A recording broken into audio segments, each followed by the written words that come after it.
J'aimerais vous demander quelque chose. Est-ce qu'il est possible que, au travers de versets bibliques que tu as déjà lus 100 fois, la 101e fois, Dieu te parle? Dans notre tête, nous ne comprenons pas. 100 fois, tu as déjà lu un passage biblique et tout d'un coup, tu le lis et ça fait « Waouh, Dieu met le doigt dessus ». Et ça, c'est souvent des passages que nous survolons. Nous les connaissons. Tu sais, quand on lit la Bible sans Saint-Esprit, pas comme un livre, on survole tout. Ça, j'ai déjà lu, ça, je connais. Vous connaissez ça? Ça, je connais. Et je dis, Saint-Esprit, je suis désolé, je ne connais rien du tout. Aide-moi à apprendre à connaître ce qui est écrit là-dedans. Maintenant, je vais commencer avec un passage que vous connaissez tous. Les 5 versets aussi, je les ai toujours survolés. Parce que je connais. Vous connaissez l'histoire de Bethesda, où Jésus est allé là-bas, et là, il y avait un endroit où il y avait beaucoup de malades, aveugles, paralysés, des personnes qui étaient là couchées, et ils attendaient qu'un ange touche l'eau. Et le premier qui peut aller dedans est guéri. Vous connaissez tous, oui, c'est normal, tout le monde connaît, on connaît tous. On a entendu 100 fois cette histoire. Mais ce qui vient après est important. Il regarde à Jésus et il fait le grand miracle, mais je veux rester sur le premier passage. Tu connais? Est-ce que toi, tu peux croire qu'un ange touche l'eau et le premier qui rentre dedans est guéri? Est-ce que toi, tu peux croire ça? Ou est-ce que une histoire comme ça, qui a plus de centaines d'années, peut-être que certains le croient, moi aussi. Mais tout ce qui est écrit dans la Bible, ce que Dieu a fait, est-ce qu'il pourrait le refaire aujourd'hui? Je veux tester maintenant. Imaginez, 20 km d'ici, quelque part, il y a un étang. Tu entendrais, il y a des gens qui vont là-bas, et quand l'eau bouge un peu, si quelqu'un rentre dedans, il est guéri. Qu'est-ce que toi, tu penserais? Je peux te dire que 80% des chrétiens diraient c'est occulte. C'est occulte. C'est un esprit occulte. Avant que parfois on dise c'est occulte, est-ce que tu ne me demanderais pas, et toi, Saint-Esprit, qu'est-ce que tu en penses? Pourquoi est-ce que cet après-midi, je vais raconter des choses bizarres comme ça? Je vous raconte déjà la fin de la prédication, parce que Dieu m'a dit, il y a un temps qui va venir. Et ça, c'est la préparation, comme l'avant à Noël, où des signes et des miracles vont se réaliser, qui sont surnaturels, qui sont tout différents, et où beaucoup de chrétiens n'oseront pas rentrer dedans. Beaucoup de chrétiens vont dire où c'est écrit tout ça. Tu sais où c'est écrit? Dans Jean, il est écrit « Et Dieu a fait tellement de miracles qu'aucun livre du monde ne peut les contenir. » Et je vais vous dire, les temps vont venir, et ça a commencé, où Dieu va faire des choses extraordinaires. On peut déjà voir dans Joël, le Saint-Esprit va tomber sur un esprit religieux, sur des gens religieux? Non, sur toute chair, et des signes et des miracles sur la terre comme au ciel. Est-ce que vous avez soif de cela? Ou est-ce que tu penses, oui, c'est pour certaines personnes prophétiques ou personnes extraordinaires? Ou est-ce que ça va venir sur toute chair? Est-ce que toi, tu appartiens à toute chair? Je parle maintenant pas de ton surpoids. Il y a des personnes, ils analysent et comprennent tout humainement, mais l'Esprit, dans les derniers temps, va être déversé, le Saint-Esprit, et il y aura des signes et des miracles extraordinaires, et ça, c'est la préparation pour le réveil. Le titre de ma prédication cet après-midi, j'avais sur le cœur, ça a commencé. Est-ce que tu veux en faire partie? Le temps de la préparation pour le réveil a commencé. Ça a commencé, j'ai l'impression, comme si c'était un temps un peu gris où des signes et des miracles vont se passer qu'on ne va pas comprendre avec notre intelligence. Mais ça, c'est quelque chose que toi, tu peux faire. Ce temps, dans ces temps-là, c'était normal qu'à Bethesda, des gens étaient guéris. Mais ce n'était pas normal que quelqu'un vienne comme Jésus-Christ et quelqu'un qui, 38 ans, ne se bougeait pas, et quelqu'un lui a dit, lève-toi. Il n'a pas dit, va dans l'eau, il lui a dit, lève-toi. Et les paroles de Jésus l'ont guéri. Et maintenant, il y a des chrétiens, ils disent, maintenant, il faut que tout se passe comme cela. Est-ce que Dieu peut encore faire des miracles comme ça, que quelque part des anges viennent, touchent l'eau et que des gens soient guéris? Est-ce que Dieu peut faire cela? Et si toi, tu entendais ça la première fois, comment toi, tu réagirais? Il y a tellement de chrétiens, ils sont tellement limités dans leur religiosité. Il est écrit ici, je te donne l'exemple maintenant, cet homme a été guéri, il a pris son lit et va. Et alors, tout de suite, les Juifs viennent et lui disent, c'est le sabbat, tu n'as pas le droit de te promener, tu n'as pas le droit de porter ça. Et qu'est-ce que cet homme dit? C'est celui qui m'a dit, lève-toi, va. C'est celui qui m'a guéri. Il a dit, il faut que je prenne mon lit et que j'aille. C'est qui cet homme? Tu sais ce qui est beau? Cet homme ne le savait pas. Il ne savait pas que Jésus, c'était Jésus. Il n'était pas croyant, il n'était que obéissant. Il est que obéissant et il va. Pourquoi il ne savait pas qui c'était? C'est écrit dans la Bible. Quand ce miracle s'est réalisé, quand cet homme s'est levé, il y avait beaucoup de personnes et certaines traductions disent et Jésus traversait cette masse de personnes et plus personne ne le voyait. Et maintenant, j'aimerais vous poser la question, est-ce que Jésus aurait eu la puissance de tous les guérir qui étaient là à ce moment-là? Tu es sûr? Peut-être qu'il y avait 300, 500 malades ici et Jésus aurait pu rester et dire, écoutez, je suis le Fils de Dieu et maintenant je vais vous montrer. Non, il ne fait pas. Et il continue. J'ai compris quelque chose aujourd'hui. Pourquoi parfois je m'enfuis? Hier, nous avions petit déjeuner pour femmes. Certains d'entre vous étaient avec. On avait un bon temps. La salle était remplie et j'étais là devant. Je prêchais tout ce que Dieu m'avait donné pour ces femmes, ces gens qui écoutent. Et à la fin de la prédication, je sentais comme Dieu me disait, tu as encore des paroles prophétiques, des paroles de guérison, et je les ai données. Et alors il dit, c'est OK, tu as fait ton travail. Et je suis tellement heureux que derrière, il y avait une sortie de secours. Parce que je savais si maintenant, il faut que je traverse la salle dans la sortie normale. Il y en a différentes personnes qui m'accosteraient, me poseraient des questions. C'est faux, non? Tu peux toujours essayer de prendre contact. Mais Jésus après disait, moi je fais que les œuvres que Dieu me montre, que je dois faire.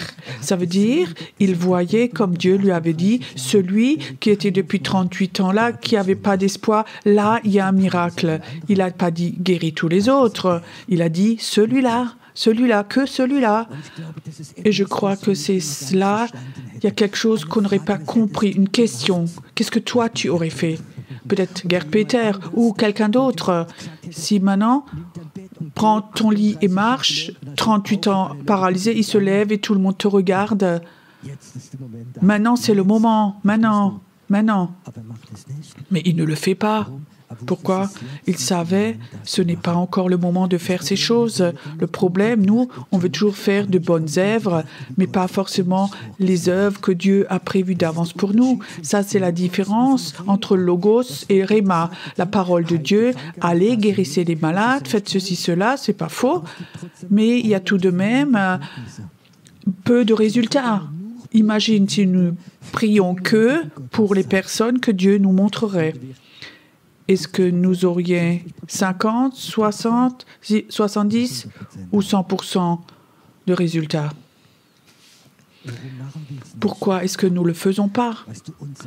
Tu sais, notre âme, notre chair voudrait tellement prier pour beaucoup de personnes, faire beaucoup de choses. Mais Dieu veut nous préparer pour que nous fassions les œuvres que lui nous montre. Les œuvres que lui nous montre. Et Dieu a prévu beaucoup plus de ces œuvres que toi, tu imagines. Mais avant, il veut t'apprendre l'obéissance. Vous comprenez cela? Que tu puisses aussi dire non. Je te donne un exemple. Quand j'ai trouvé Jésus, je m'étais converti. Dans ma vie professionnelle, je visitais les clients, je priais beaucoup pour les malades, je partageais l'évangile, mais jamais en public avec un micro. Et quelque part, je travaillais avec une organisation, les hommes d'affaires du Plévon-Évangile. Vous connaissez sans doute, ils font des réunions évangéliques, ils prient et témoignent. Et ce travail me plaisait beaucoup. C'était interconfessionnel, beaucoup de gens venaient et on pouvait propager l'évangile et partager à beaucoup de gens. Et au fond de mon cœur, je savais, moi, un jour, je vais faire cela, je vais un jour être appelé, je vais donner témoigner, je vais prier pour les malades, ils vont être guéris. Je savais au fond de mon cœur. Et cette prière devenait de plus en plus forte. Et quelque part, je sentais comme Dieu me disait, mais avant que tu ailles, tu me demandes. Et je sais, plusieurs semaines après, j'ai eu un appel d'un leader du chapitre, je crois de l'Allemagne du Sud. Il me dit, j'ai entendu parler de toi, est-ce que tu pourrais venir? Et tout de suite, mon âme dit, waouh, oui. Et alors j'ai dit, attends 2 jours. Et 2 jours, je te donne la réponse. Et Dieu disait, non, ce n'est pas le moment. Je l'ai appelé, je dis, je suis désolé. Dieu m'a dit, ce n'est pas le moment. Peut-être une autre fois. Je remarquais qu'il était un peu déçu, mais je remarquais qu'il n'avait pas beaucoup de joie à ma réponse. Et quand j'ai raccroché le téléphone, Dieu me disait, je sentais que Dieu me disait, ça t'a bien fait. C'était la bonne réponse. Je crois que 3-4 semaines après, je reçois un appel. C'était de Dortmund. Il y a un leader du chapitre qui m'appelle. Est-ce que tu peux venir nous servir? Et Dieu dit, ça c'est le moment maintenant. Je suis allée là-bas et je peux te dire des signes et des miracles se sont réalisés. Mais Dieu voulait savoir, est-ce que tu es prêt à dire la première fois non? Est-ce que tu es prêt à faire les œuvres que moi je te montrerai? Nous, chrétiens, nous connaissons la parole, nous l'avons entendue et notre âme, notre chair veut tout de suite réagir. Et Dieu a même envoyé Jésus 40 jours dans le désir, où la Bible dit qu'il était 40 jours dans le désert, où il était tenté pour qu'il apprenne à être obéissant à 100%. Et je crois que c'est une des choses les plus importantes, que nous apprenions à être sensibles et à obéir au Saint-Esprit et pas à sauter dans n'importe quoi qui semble bien. Pour moi, ce n'est pas un problème. Quand je vois un malade, je n'ai pas un besoin de le guérir. Quand je vois une chaise roulante, je n'ai pas le besoin d'y aller, de prier pour le guérir. J'attends jusqu'à ce que le Seigneur me le dise. Reinhard Bonke, un homme que j'estimais beaucoup au-dessus de tout, il raconte, et ça on le voit sur une vidéo, c'était en Angleterre, dans une grande ville, il avait fait une conférence, il y avait 2000 personnes dans la salle. Et tout d'un coup, pendant la prédication, il pose son micro et court dans la salle vers une dame en chaise roulante depuis des années. Il prie et cette femme, tout de suite, elle s'est levée, elle a pris sa chaise roulante et elle a fait le tour de la salle et elle-même est devenue une évangéliste. Et tu dis, oui, c'est Reinhard Bonke, c'est une belle histoire. Après, il racontait toute l'histoire. De la nuit d'avant, il dit, j'avais un rêve, je prêche, et pendant que je prêche, je voyais une dame en chaise roulante, et Dieu a dit, va et guéris-la. Alors, il a oublié ce rêve. Le jour d'après, il prêche, et tout d'un coup, il voit cette dame du rêve, et il savait, c'est ça, c'est le moment. Il est allé là-bas, chez elle, il l'a fait, et voilà, ça s'est réalisé sur le moment. Et ça, c'est la différence entre logo et réma. Une logos, c'est la parole générale, Nous devons prier, adorer, louer, aller à l'église, lire la Bible, prier pour les malades, évangéliser. Tout ça, c'est juste. Mais quelque part, si nous faisons tout ça et on a peu de résultats, parfois nous sommes frustrés et notre foi diminue, devient plus petite. Si tu as prié pour 10 personnes qui sont malades et rien ne se passe, tu connais ce sentiment? Comme l'accusateur des frères vient et dit « toi pas », et ta foi qui était 100% tout d'un coup diminue. Imagine, tu dis « Seigneur, maintenant je fais comme Jésus, je veux que toi tu me montres ce que je dois faire ».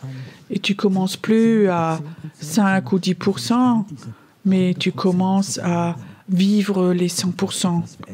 Est-ce que ça changerait quelque chose dans ta vie? Comment est-ce que ta foi changerait? Est-ce que tu aurais cette dépendance de Dieu? Si Dieu nous apprend cette dépendance de lui, il va nous emmener dans les signes et les miracles dont personne n'a entendu parler. Et j'aime cette manière de faire. Une de mes filles, elle avait fait une école biblique à Jeunesse en Mission. Elle était à l'étranger, je ne sais plus exactement où. Et Jeunesse en Mission, c'est un mouvement pas charismatique, mais pas anti-charismatique, comme ça, entre tout ça. Et elle était là-bas, et alors à 10h le soir, elle m'appelle, elle me dit « Papa, il faut que je parle avec toi ». Je dis « Oui ». Elle me dit « Tu sais, ce matin, on était dans une tente, pendant l'adoration, la louange, il y a une femme qui vient vers moi, et elle dit, elle avait des douleurs dans le bas-ventre très fort. Alors, elle dit « Je peux prier pour toi ». Elle dit « Mais 3 autres ont prié, ça n'a pas servi ». Elle dit « Mais Dieu, qu'est-ce qui se passe ?» Alors Dieu lui dit « Va là-bas et crie-lui dans son ventre ». C'est pas un environnement très charismatique là-bas. Alors elle demande « Est-ce que je peux faire ça ?» Elle dit « Oui ». Alors elle s'agenouille, elle met sa bouche dans le ventre et elle crie dans le ventre. Cette femme tombe par terre, les démons sortent d'elle et elle était tout de suite guérie. Ça, c'est la différence avec la volonté générale. On prie pour toi et l'autre, c'était un réma de Dieu. Et comment est-ce que théologiquement on peut expliquer ça? Parfois, un cri de victoire enlève à toute puissance démoniaque. Les murs de Jéricho sont tombés parce qu'ils ont poussé ce cri de victoire. Dieu veut nous apprendre à aller à un niveau où parfois nous ne sommes pas des copies. Il y a tellement des chrétiens, ils pensent qu'ils sont des photocopies. Dieu est un photocopieur et eux, ils sont une copie. Non, tu n'es pas une copie. Tu es une personne qui apprend à entendre la parole de Dieu, sa voix, et à faire les œuvres que lui a préparées d'avance pour toi. Je sais que c'est un autre niveau, mais je crois que Dieu veut nous apprendre à aller dans ce niveau-là. Il aurait pu tous les guérir, mais il n'a pas fait. Et je crois que c'est important que nous apprenions à faire. Dieu nous apprend à un autre niveau quand on a une de mes premières expériences que j'ai fait. J'étais nouveau converti, je n'étais pas encore pasteur. Il y avait une immense conférence à Munich. Nous nous étions inscrits, mon épouse et moi. Et plusieurs jours avant, Dieu nous dit, ne va pas à Munich, mais va à Innsbruck, il y a une autre conférence, va à cette conférence organisée par les hommes d'affaires. C'était comme ça, une réunion de plusieurs pays, une conférence dans la salle municipale. Je dis, OK, Dieu, si tu veux, on va. Il n'y avait plus de place dans l'hôtel, tout était rempli à cause de la conférence, aussi une saison de vacances. La seule possibilité était une petite tente, un petit triangle sur le camping. On a dormi là, il n'y avait pas d'autre place, mais on est allé là-bas. J'arrive dans la salle de conférence, dehors, à l'inscription. Donc on s'inscrit et la dame dit « Vous êtes français ?» Je dis « Oui ». Alors elle dit « Tu sais, ce matin, on a un orateur, c'est un Français, et la traductrice n'est pas venue. Est-ce que, par hasard, vous pourriez traduire ?» Je disais, Dieu, si toi tu m'as envoyé pour traduire un orateur connu, alors je fais. Je dis OK. Alors à cette conférence, j'étais devant, j'étais traducteur avec cet orateur connu. Pendant que je traduis, Dieu me parle. Il me dit, il y a un homme qui est là. Il ne peut plus marcher, il est presque paralysé, il est en fin de vie et j'aimerais faire un grand miracle. Et j'aimerais que tu le dises. Et je dis, Seigneur, je suis traducteur.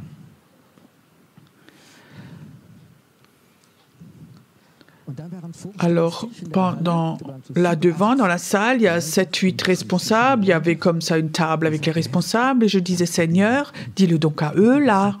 Moi, je suis traducteur, dis-le à eux. Eux, c'était tous les responsables de ce groupe-là. Et moi, je suis nouveau converti. Et Dieu dit, si j'arrive pas à avoir leur oreille, je prends les tiennes.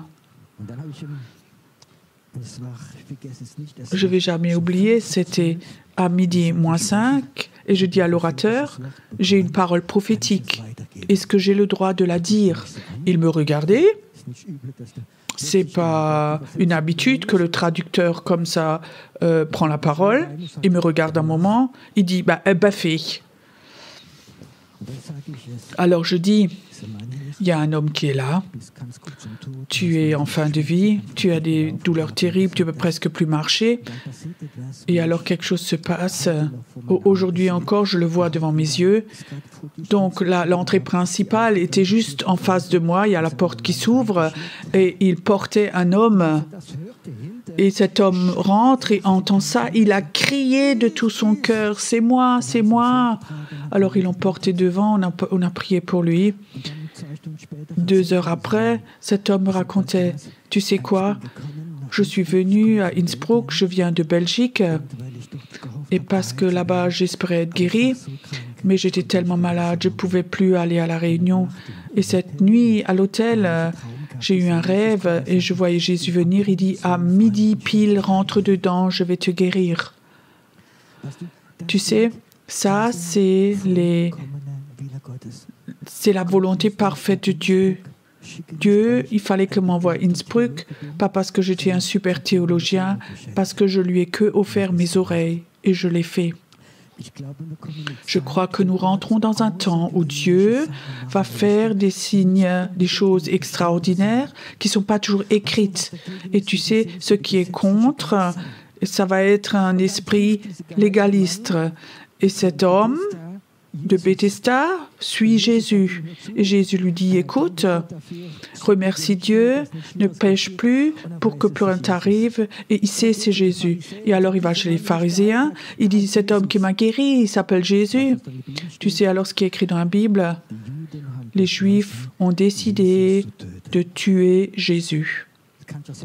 Maintenant, tu peux imaginer un homme, 38 ans paralysé. Jésus le guérit au travers de sa parole. Et maintenant, cet homme, ils veulent le tuer. Et tu sais quoi? Ils ont raison, parce que la Bible dit, dans l'Ancien Testament, si quelqu'un ne respecte pas le sabbat, il doit être tué, il doit être lapidé. C'est écrit dans la Bible. Et tu sais, et les pharisiens, ils connaissent la loi, mais ils ne connaissent pas Dieu. Tu sais, si les pharisiens avaient connu Dieu et ils auraient vu quel amour Dieu a pour cet homme, 38 ans, sans espoir, il est là, il est couché, il ne pourra jamais aller dans l'eau et il lui offre la grâce. Et les pharisiens, ils ne connaissent pas Dieu, ils connaissent la loi. Et tu sais, il y a beaucoup de chrétiens qui ont cet esprit religieux. C'est un esprit de pharisien. Ils connaissent tellement bien la Bible.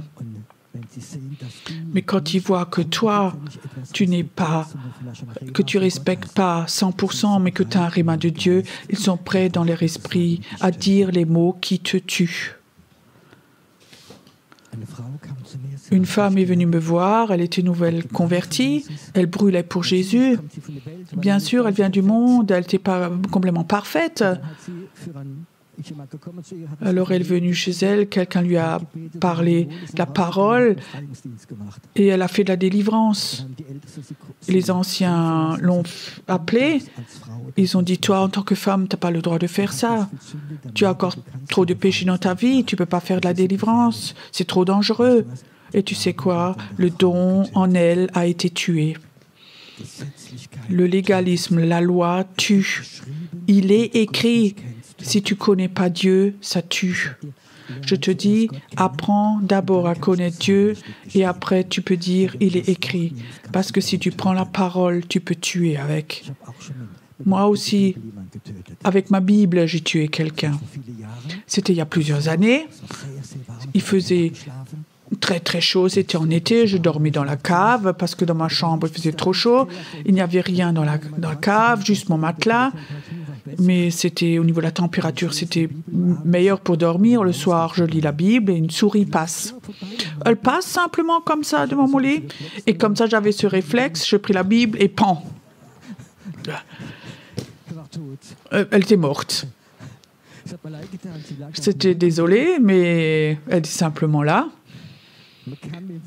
Avec la parole, on peut tuer, ok?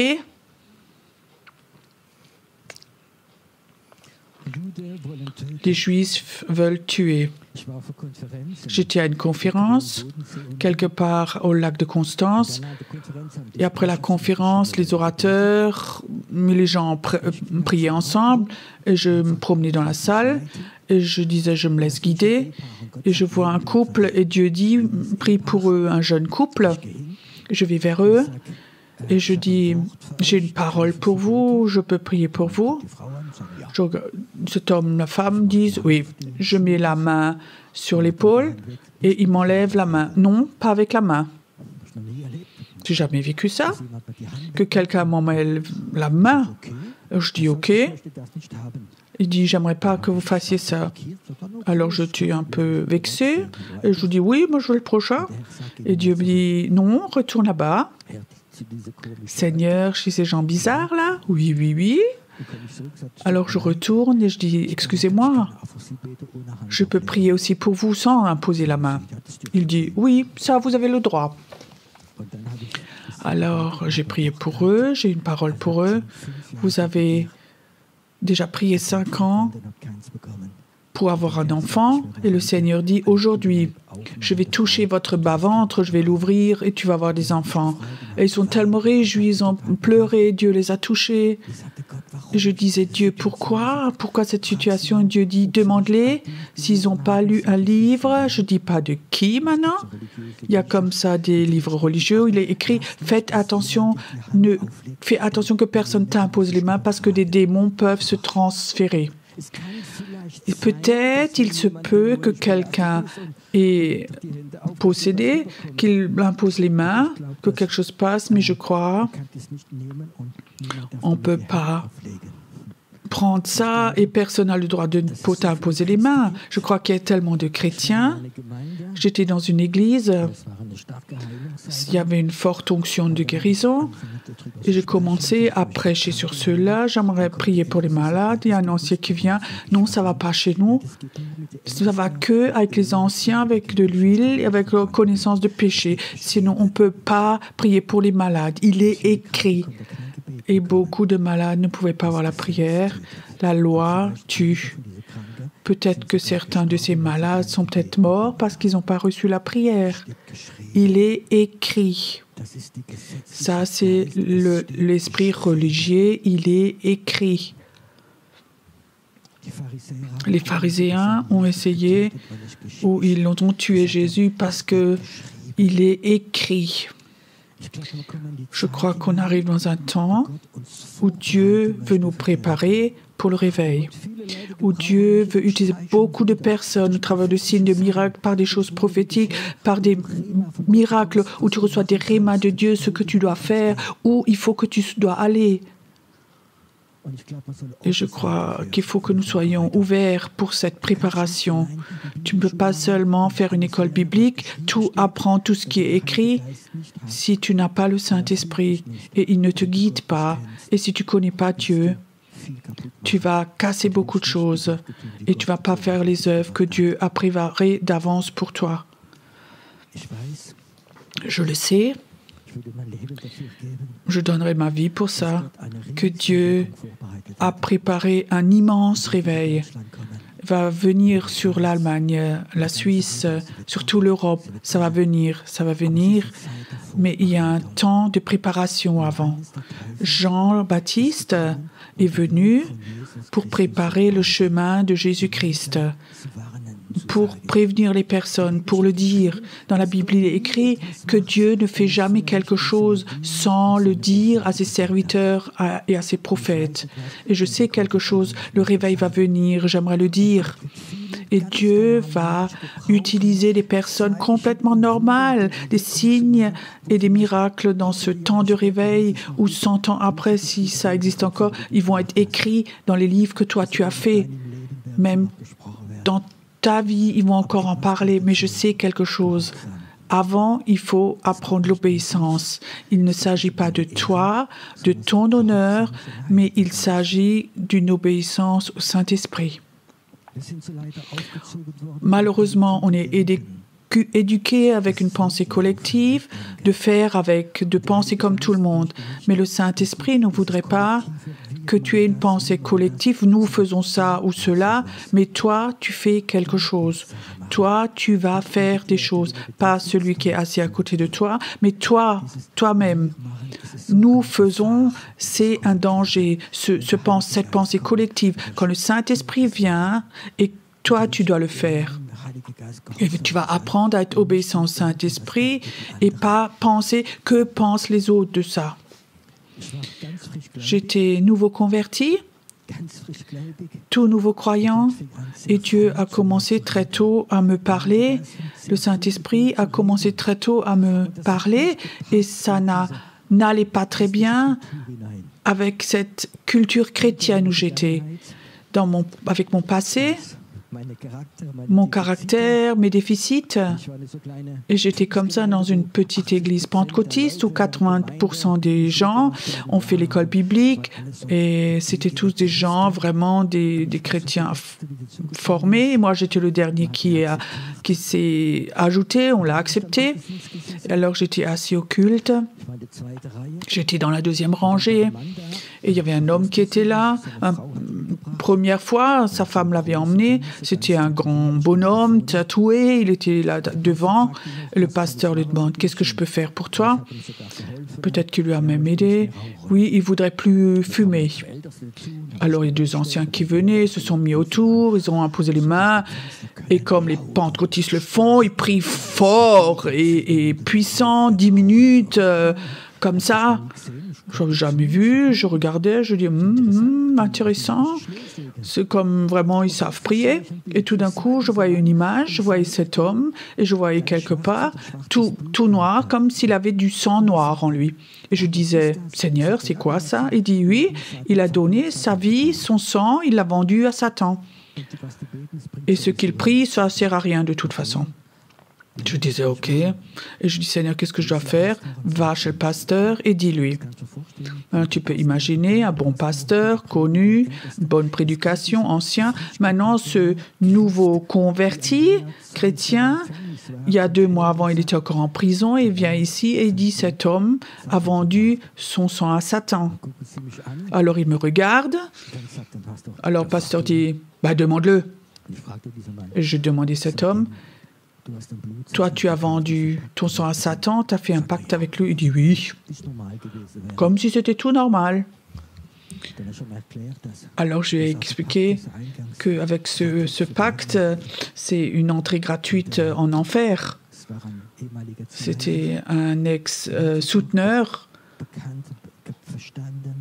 Alors, il a compris ça, il s'est converti, il a donné sa vie à Jésus. Et cette femme, son épouse, après, vient me voir. Après, elle dit, tu sais, tu peux imaginer, cette nuit, il m'a tellement égorgé, il m'aurait presque tué. Ça, c'est la raison pourquoi je l'ai emmené. Je voulais divorcer, c'était la dernière chance maintenant. Les circonstances, quand Dieu nous parle, ne doivent pas toujours être bonnes. Ce n'est pas toujours une atmosphère sainte. C'était encore au Emmausgrund. Je visitais Lydia. C'était encore dans le vieil appartement. Je suis rentrée dans l'ascenseur. Il y a quelqu'un qui rentre. C'était un homme dans les 60 ans, aussi tatoué.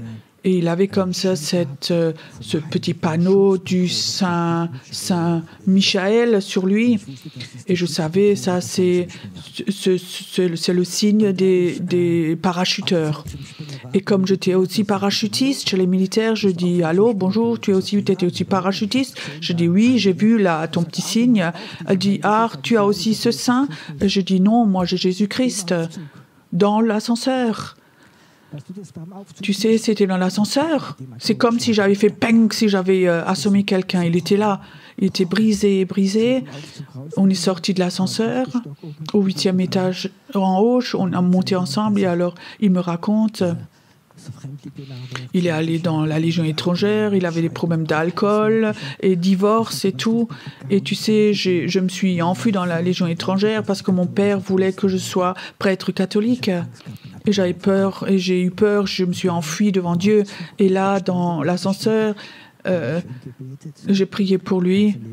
Il a donné sa vie à Jésus. 3 semaines plus tard, je rencontre dans une église à Waldorf le fils de cet homme. Et il me réjouissait tellement parce qu'il avait entendu ça. Il me dit, ce matin-là, à 11h, j'avais tellement prié pour mon papa. Et c'était le moment où on était à l'ascenseur, je l'avais rencontré. 5 ans après, j'étais assis dans mon bureau en haut. Il y a un homme qui rentre avec une immense Bible sous le bras et dit « Allô Pierrot, je voulais te dire, depuis 2 ans, je suis orateur et dans le Haut-de-Val, je vais d'une église à l'autre. Je suis orateur, c'était mon ex-légionnaire. Tu sais, je ne suis pas quelqu'un qui parle à tout le monde dans les ascenseurs, c'est pas ma manière. Mais quand Dieu dit maintenant, il faut que tu le fasses maintenant. Et les circonstances sont souvent différentes que nous, on imagine.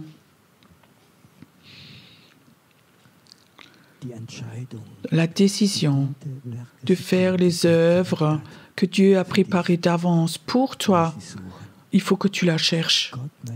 Dieu voudrait, dans notre esprit, poser quelque chose pour que nous arrêtions à faire cette volonté générale, ces choses religieuses. J'aimerais faire ce que Dieu, toi, tu voudrais que tu me demandes à moi. Je peux encore vous raconter des histoires folles comme ça. Peut-être certains d'entre vous étaient avec. C'était le séminaire à Neckartimann. Une dame était venue, toute la semaine était avec. Elle vient devant pour avoir la prière. Et cette femme me dit, elle a une maladie de sang, c'est pas le leucémie, mais c'est une maladie qu'on ne peut pas guérir. Et pour elle, c'est très difficile. Et nous voulions prier pour cette dame, et Dieu disait, priez pas, commencez à siffler. Et je commençais à siffler.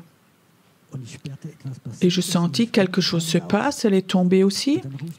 Et alors elle m'appelle, 2-3 jours plus tard, elle dit « Pierrot, j'étais chez le médecin, il ne peut pas comprendre, mon sang est complètement normal. » Et alors elle me raconte quelque chose qui a vraiment touché ma vie. Elle me dit « Tu sais, de Düsseldorf, avant que je suis venue, j'étais dans un petit déjeuner pour femmes. Il y a une prophétesse d'Afrique qui était là. Et elle est allée chez cette dame pour prier, pour avoir la prière. Et cette femme dit, Dieu dit, tu vas être guérie, mais pas aujourd'hui. Mais je vais te guérir d'une manière que tu n'as jamais entendue.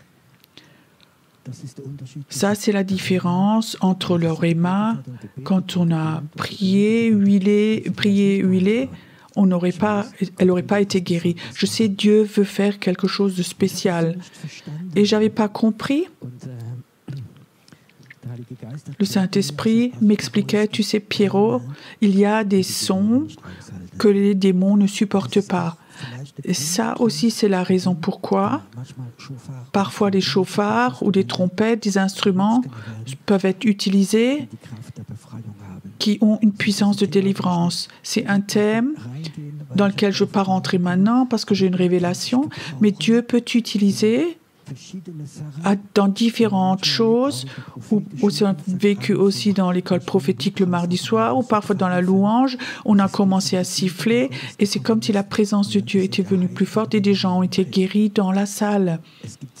Il y a des choses qu'on ne trouve pas peut-être dans la Bible, mais il n'y a rien qui parle contre. Est-ce que tu es prêt à être obéissant, à faire des choses que le Saint-Esprit va te montrer, ou ton intelligence, peut-être même que ton savoir religieux est contre, et souvent Dieu m'a demandé des choses, de faire des choses où théologiquement j'avais aucune notion, et Dieu me l'a montré théologiquement après dans la Bible, que ça c'est possible. Nous vivons dans un temps, nous avons tellement de rencontres avec des anges comme il n'y a pas eu auparavant. J'ai tellement rencontré de chrétiens. Les derniers temps, ils avaient des rencontres avec des anges. Certains les ont que remarqués, vus. Je raconte une dernière histoire. Il y a un livre connu d'un Américain. C'était un pasteur baptiste. Il avait une église, un homme fidèle, un pasteur tout normal. Et alors dans la nuit, un ange qui vient dans sa chambre et dit « J'aimerais te donner un message de Dieu ». Il lui dit ceci, cela, ça aussi tu dois faire à ton église, ça c'est un message pour toi. Il n'avait jamais vécu. Le dimanche matin, il prêche et il dit à l'église que l'ange lui a montré. Dieu a agi et toute l'église a agi, c'était merveilleux. Et alors ça continuait. Et presque chaque semaine, il avait l'habitude que Dieu lui a ramené des messages. Et il les a prêchés. L'Église a commencé à grandir et l'enthousiasme était là. Il y avait la liberté qui était là. Et alors, les leaders de sa dénomination sont venus et ils ont dit théologiquement, tu ne peux pas faire ça, ça ne va pas. Et ça allait au point qu'ils l'ont jeté dehors parce qu'il parlait d'anges, parce qu'il avait eu des rencontres avec des anges. Il est sorti de cette dénomination, Dieu lui a donné un ministère puissant, il a écrit un livre merveilleux sur les anges, mais tu peux imaginer comme parfois cet esprit religieux tue quand Dieu avait commencé à amener le réveil ici. Est-ce que tu as soif de ce réveil? Hier, je racontais avec quelqu'un que j'étais déjà à des endroits où je sentais Dieu à cet endroit, Dieu a préparé le réveil ici. Et quand je suis là et que je prêche, il y a quelque chose de très fort de Dieu qui est là. Mais les gens, l'église là-bas est tellement satisfait. Nous avons une belle église. Nous avons même la croissance. Nous avons même des jeunes. Nous avons même un travail d'enfants. Nous avons un super groupe de louanges. Pierrot ne nous dérange pas avec ces choses de réveil. Ça va devenir du désordre. On est tellement contents, heureux dans notre église. Et tu sais quoi? Ça me fait mal, mais je sais, ça fait encore plus mal à Dieu. C'est pour ça que j'aimerais dire mon message aujourd'hui. Il y a des plans merveilleux de réveil. Ils sont là. Dieu voudrait les libérer. Dieu veut les libérer. Mais avant, il cherche des hommes et des femmes qui disent « Seigneur, nous sommes prêts, que toi, tu nous prépares, même s'il y a un temps de désert avant, pour nous préparer à aller dans ce niveau-là. » Est-ce que toi, tu es une personne comme ça? Est-ce que tu es une personne comme cela? Ou est-ce que tu es, toi, chez toi à la maison? Peut-être tu dis oui, je suis frustré des églises. Moi, je te dis, parfois, je peux le comprendre. Mais Dieu cherche aussi des hommes qui sont chez eux à la maison et qui les préparent pour le réveil, pour les préparer.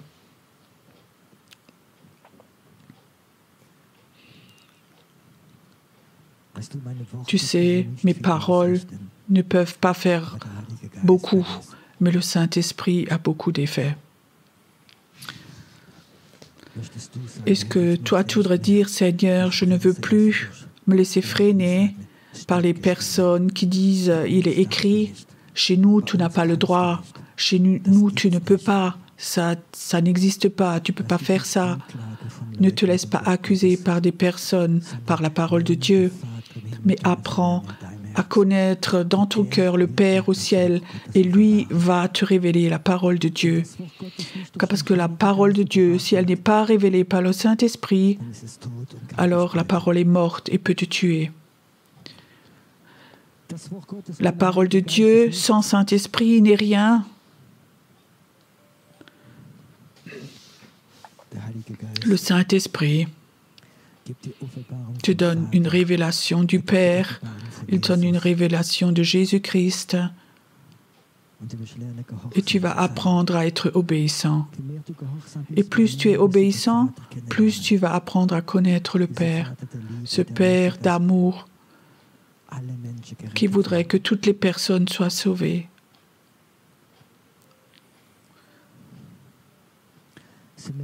Il y a des personnes qui sont là cet après-midi. Ils ont été accusés par la parole de Dieu et parfois même ont été presque tués. Tu n'es pas prêt. Mets ta vie en ordre. D'abord, ôte tes péchés de ta vie et après, Dieu va te parler et pourra t'utiliser. Et souvent, ça a été exprimé par des gens qui étaient jaloux ou d'autres choses. Il y a des personnes qui sont là par des prédications accusatrices et ont été presque tués, presque tu es mort et tu as perdu ta liberté d'enfant de Dieu. Parfois, tu n'osais presque pas, même pas de prier pour quelqu'un, tu n'osais même plus à prophétiser, tu n'osais même plus à prier librement. Cet esprit religieux t'a enfermé et presque tué.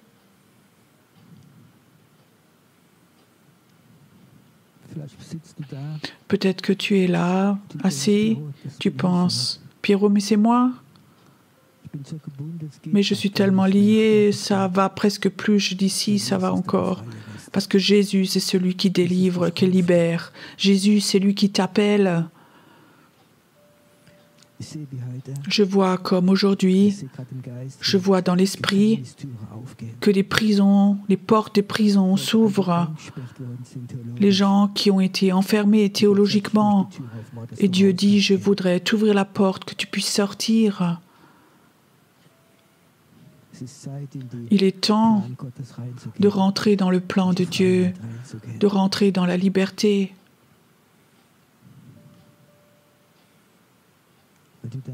Si tu es là et tu dis oui, Pierrot, je sais ce que c'est.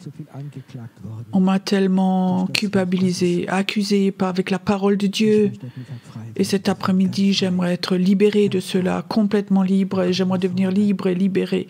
Viens devant alors. Viens. Viens parce qu'il est temps, c'est le temps de la délivrance. Viens parce qu'il est temps où la mort va s'enlever et la vie va venir. Viens simplement, viens. Toi qui, au travers de la parole de Dieu, a été maudit. J'ai entendu les pasteurs, que des pasteurs ont maudit les personnes, les ont envoyées au diable.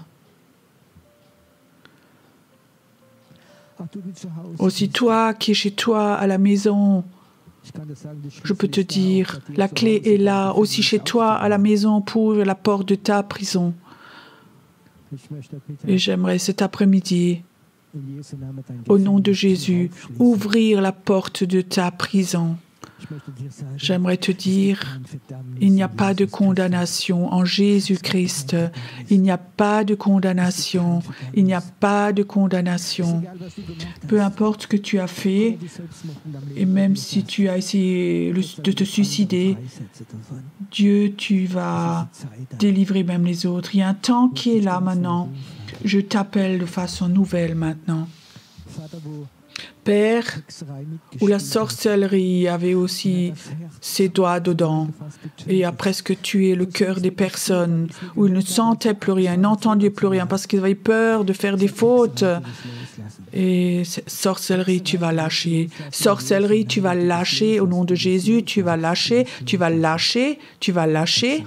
Sorcellerie, tu t'en vas, tu t'en vas. Merci Seigneur, que toute mort s'en aille, s'en va. Toute mort s'en va. Mort, tu t'en vas. Tu lâches. Tu lâches. Des paroles où des femmes t'ont manipulé, t'ont tué, je le brise au nom de Jésus. Je brise au nom de Jésus ces paroles. Merci Seigneur que tu es là maintenant et que les portes des prisons s'ouvrent, qu'elles s'ouvrent ces portes et que la douleur, ce sentiment d'avoir raté, que ce sentiment s'en aille. Père, tu l'as purifié, rendu saint au travers de ton sang, au travers de ta parole. Personne ne peut l'enlever. Maintenant, ça vient. Aussi les paroles que ton Père a exprimées, je les brise au nom de Jésus. Merci Seigneur, où parfois tu n'as pas toujours du succès, que dans le royaume de Dieu, qu'il aura du succès. Au travers de la grâce de Dieu, tu vas l'utiliser. Et tu es un Dieu merveilleux. Merci Seigneur, que toute cette douleur qu'il a entendue, où il a été accusé aussi, que tu enlèves tout. Tout. J'aimerais que vous, dans la salle, vous avez le droit de prier avec, que là devant, que les portes des prisons s'ouvrent, qu'un temps de délivrance soit là maintenant, un temps de délivrance, un temps de délivrance, un temps de délivrance. Maintenant, Père, laisse-la de nouveau voler, où les gens lui ont dit laisse tes pieds au sol. Et Dieu dit, tu vas de nouveau voler souvent. Ne te laisse pas tirer en bas par les personnes. C'est le temps. Merci Seigneur. Je vois un fort don pour voir. Dieu va te montrer des choses. Et souvent, tu ne vas le raconter à personne, mais tu vas prier les choses. Et tu vas voir les miracles de Dieu. Tu vas de nouveau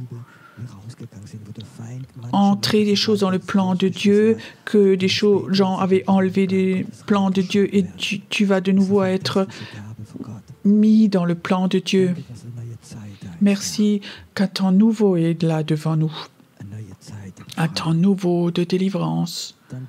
Merci que les portes surnaturelles du Saint-Esprit sont ouvertes maintenant.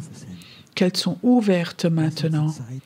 Ayons encore un temps où nous louons notre Dieu encore. Où nous louons notre Dieu encore. Merci Seigneur.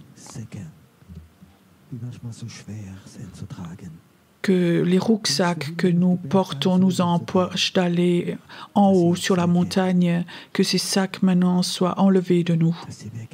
Qu'elles soient enlevées, ces sacs que nous portons. Que de nouveau, que tu trouves de nouveau cette légèreté à monter en haut sur la montagne. C'est ton travail, ça, d'être quelqu'un qui monte sur les montagnes. Et tu vas emmener ces personnes sur les montagnes. Et Dieu va te montrer la prochaine montagne. Et dans l'esprit, il y a beaucoup de montagnes à monter. Merci Seigneur que tu es bon.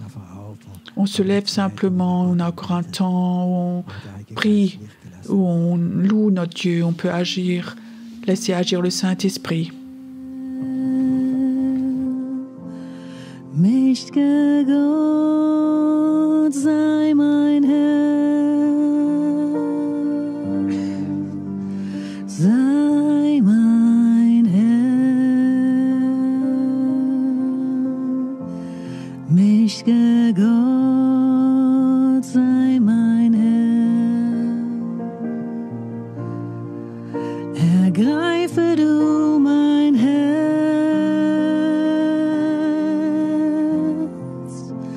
Lass dein Reich entstehen,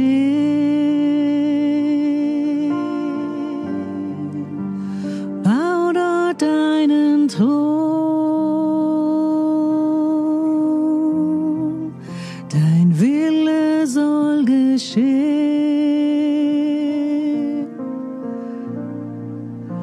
sei mein Herr.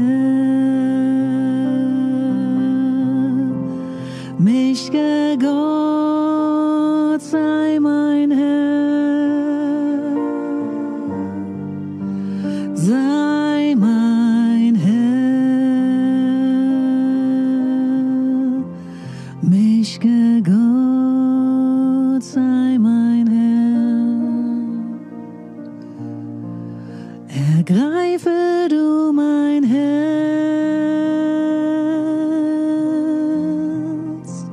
lass dein Reich entstehen. Vielleicht können noch ein paar Mitarbeiter kommen zum Beten. Dein Wille soll geschehen. Dein Wille soll geschehen. Ergreife du mein Herz.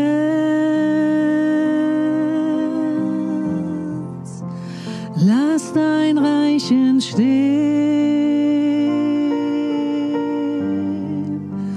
Bau dort deinen Thron.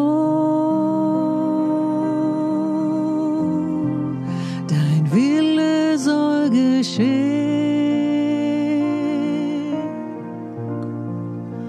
Sei mein Herr, mächtiger Gott, sei mein Herr, sei mein Herr, mächtiger Gott, sei mein Herr, ergreife du mein Herz,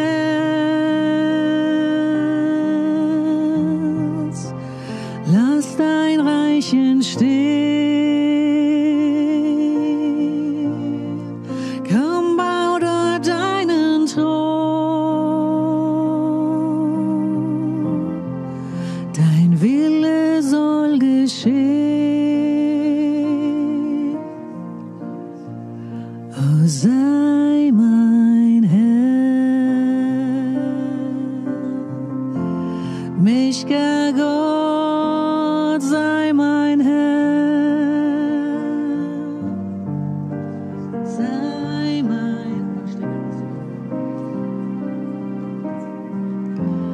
mächtiger Gott, sei mein Herr, ergreife du dein Herz, lass dein Reich entstehen.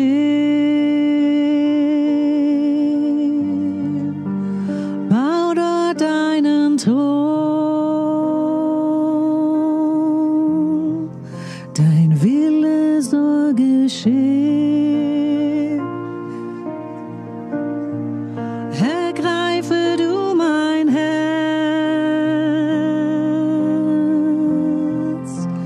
lass dein Reich entstehen. Bau dort deinen Thron. Dein Wille soll geschehen.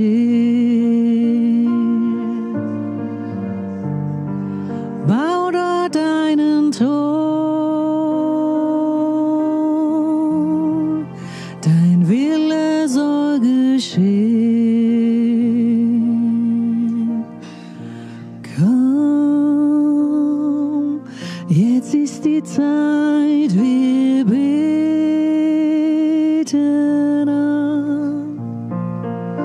Komm, jetzt ist die Zeit, gib ihm dein Herz und komm, so wie du bist und bete an.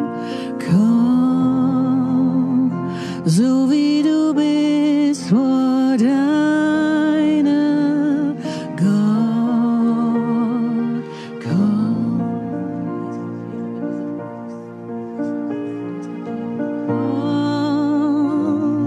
Jetzt ist die Zeit, wir beten an. Komm,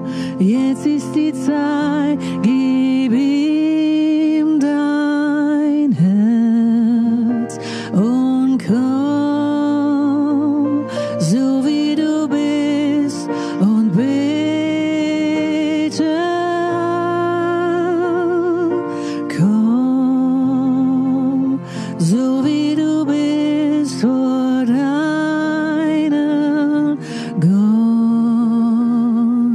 komm. Jede Zunge wird dich bekennen als Gott, jeder wird sich bergen bei dir, doch der größte Schatz bleibt für die bestehen, die jetzt schon mit dir gehen.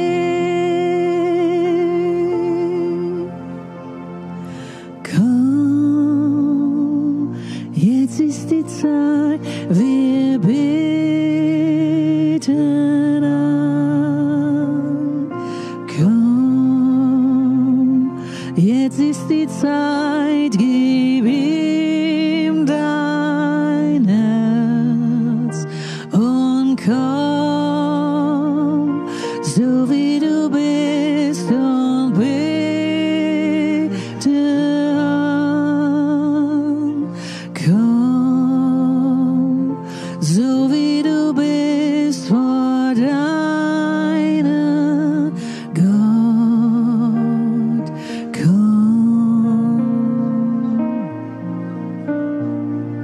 Jede Zunge wird dich bekennen als Gott, jeder wird sich beugen vor dir,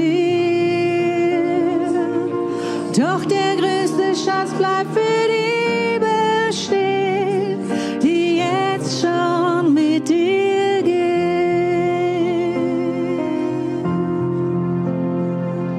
Jede Zunge wird dich bekennen als Gott, jeder wird sich beugen vor dir, doch der größte Schatz bleibt für die bestehen, die jetzt schon mit dir gehen.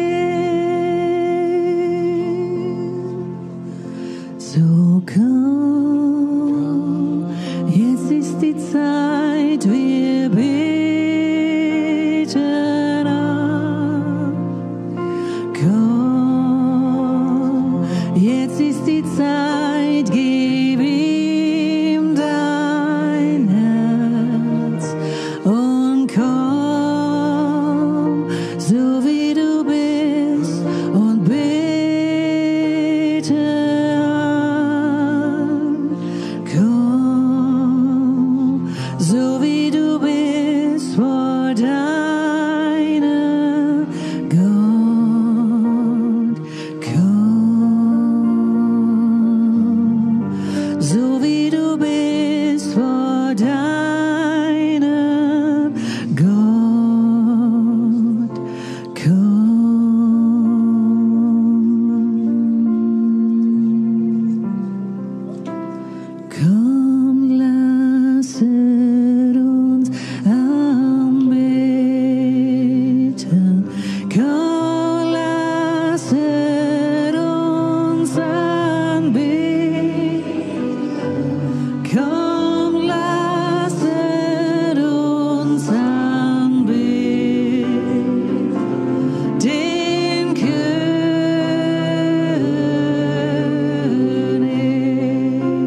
Du bist der Höchste, o Herr, über alle Erden.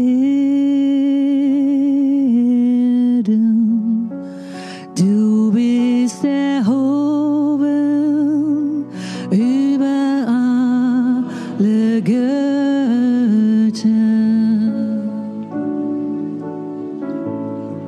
Nur du bist der Höchste, o Herr, über alle Erden. Du bist erhoben über alle Götter.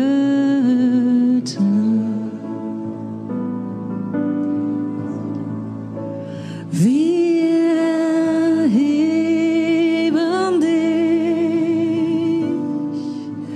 wir erheben dich,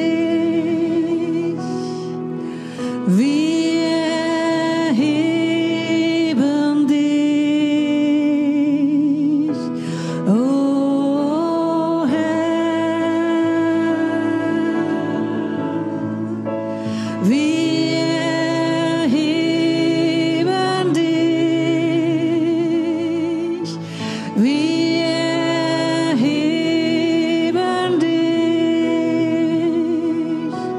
wir erheben dich,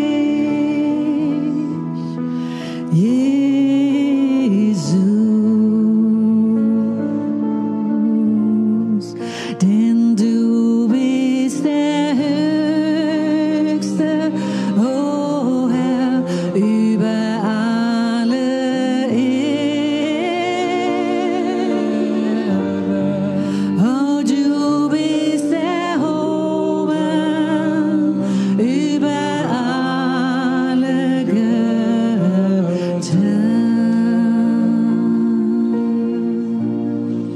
Denn du bist der Höchste, o Herr, über alle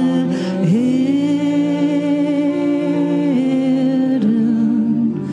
Du bist erhoben über alle Götter.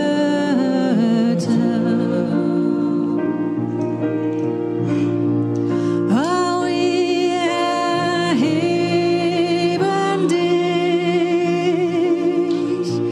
wir erheben dich, wir erheben dich, o Herr. Wir erheben dich, wir erheben dich, wir erheben dich, o Herr. Wir erheben dich, wir erheben dich, wir erheben dich, Jesus. Oh, wir lieben dich, ja, wir lieben dich, oh, wir lieben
Jesus, Jesus,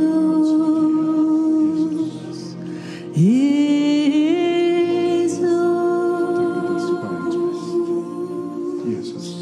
Jesus,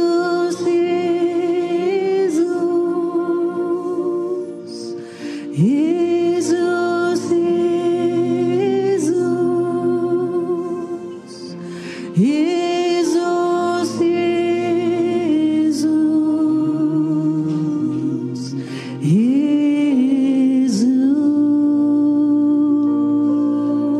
Jesus, oh, wir danken dir. Ja, wir danken dir. Oh, wir danken dir. Jesus. Ja, wir danken dir. Oh, wir danken dir. Ja, wir danken dir.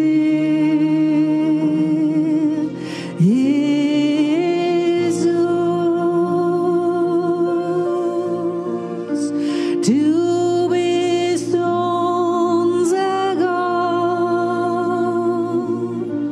Du bist unser Gott. Du bist unser Gott. Jesus, du bist unser Gott. Du bist unser Gott. Du bist unser Gott.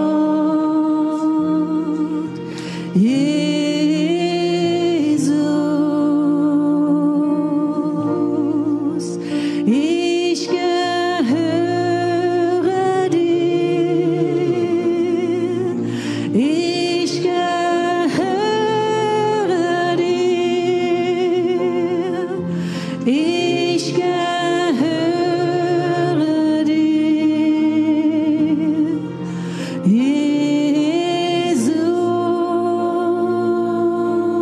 Jesus, ich gehöre dir. Dir allein.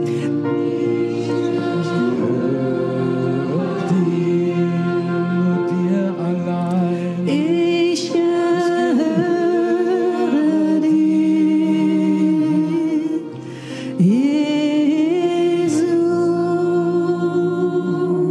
Jesus, komm, gebrauche mich. Komm, gebrauche mich. Komm, gebrauche mich. Jesus, komm, gebrauche mich.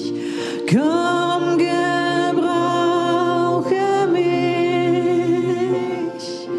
Komm, gebrauche mich. Jesus,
voll Sanftmut und voll Vergebung. Du bringst mich nah an dein Herz.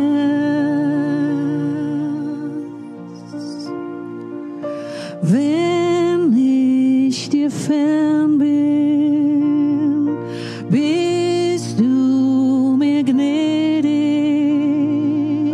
Du ziehst mich nah an dein Herz. Welch ein gnädiger, gnädiger, gnädiger Gott. Welch ein gnädiger, gnädiger, gnädiger Gott. Welch ein gnädiger, gnädiger, gnädiger Gott bist du. Bist du. Oh, du bist voll Sanftmut und voll Vergebung. Du bringst mich nah an dein Herz. Wenn ich dir fern bin, bist du mir gnädig. Du ziehst mich nah an dein Herz. Welch ein gnädiger, gnädiger, gnädiger Gott. Welch ein gnädiger, gnädiger, gnädiger Gott. Welch ein gnädiger, gnädiger, gnädiger Gott bist du. Bist du.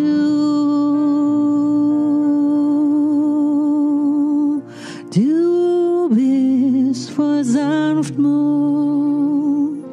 und voll Vergebung. Du bringst mich nah an dein Herz. Wenn ich dir fern bin, bist du mir gnädig. Du ziehst mich nah an dein Herz. Welch ein gnädiger, gnädiger, gnädiger Gott. Welch ein gnädiger, gnädiger, gnädiger Gott. Welch ein gnädiger, gnädiger, gnädiger Gott bist du. Bist du. Welch ein gnädiger, gnädiger, gnädiger Gott.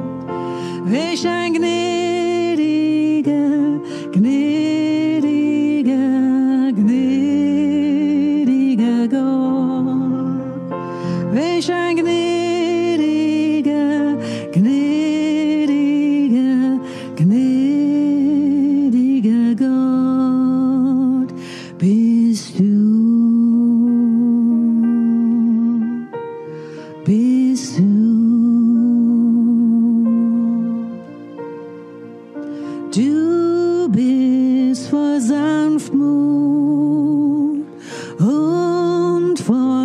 Vergebung. Du ziehst mich nah an dein Herz. Wenn ich dir fern bin, bist du mir gnädig. Du ziehst mich nah an dein Herz. Welch ein gnädiger, gnädiger, gnädiger Gott. Welch ein gnädiger, gnädiger, gnädiger Gott bist du. Bist du.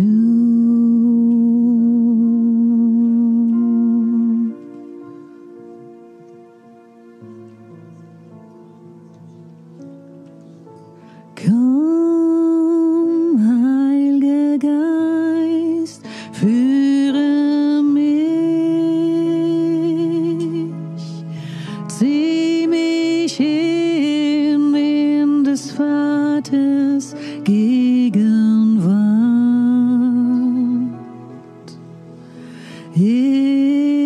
Jesus, du hast den Weg für mich frei gemacht, o großer Vater, himmlischer Vater,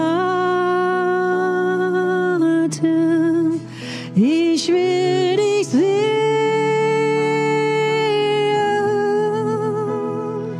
wie du wirklich bist, in aller deiner Herrlichkeit. Ich will dir geben,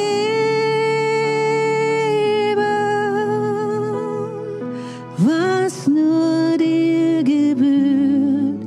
Ich will dein Anbeter sein. Ich will dein Anbeter sein. Komm, Heiliger Geist, führe mich, zieh mich hin in des Vaters Gegenwart.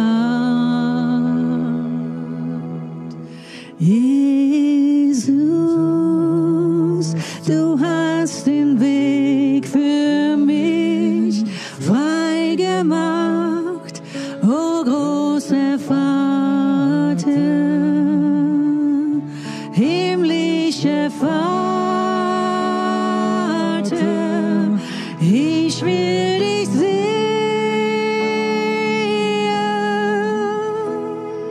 wie du wirklich bist, in aller deiner Herrlichkeit.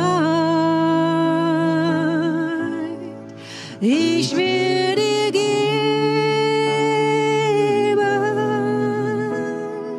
was nur dir gebührt.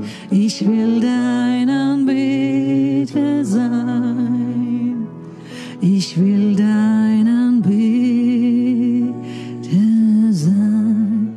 Ich will dich sehen, wie du wirklich bist, in aller deiner Herrlichkeit.